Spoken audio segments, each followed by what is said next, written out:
Right. So moving on to what ATP is known for, energy. So basically, there are a few questions that we need to ask. Where exactly is the energy that ATP is providing?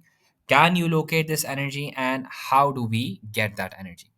So to answer the first question, where the energy is, we already know that जब भी कोई molecule बनता है वो energy absorb करता है, तो बनाने में एनर्जी इस्तेमाल होती है और वो एनर्जी जो इस्तेमाल होती है वो गायब नहीं हो जाती, वो उसके अंदर जाके कंजर्व हो जाती है in the form of the chemical bond that is made when a molecule is form.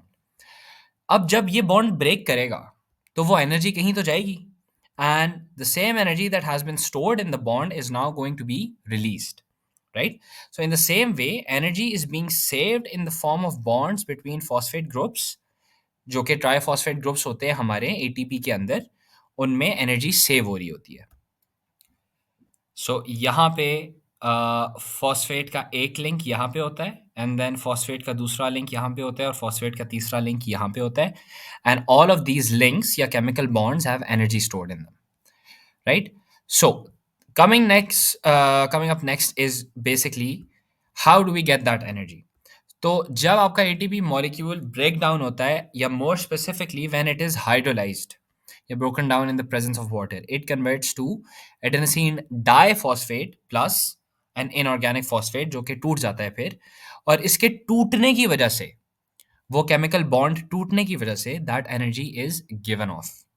And ADP can further break down to AMP to basically yield energy by the same process जो कि हमने अभी discuss किया है, and the last phosphate leaves to give the least amount of energy. तो जब हमारे पास AMP होता है, एडेनोसिन मोनोफॉस्फेट होता है, और फिर उस फॉस्फेट को भी हटाते हैं तो सबसे कम एनर्जी तब रिलीज होती है, राइट? तो यहाँ पे 30.5 किलो जूल्स पर मोल, यहाँ पे 30.5 किलो जूल्स पर मोल, लेकिन जब एडेनोसिन से तीनों के तीनों फॉस्फेट्स हट जाते हैं और लास्ट वाला रिलीज होता है तो it's just 14.2 kilo joules per mole.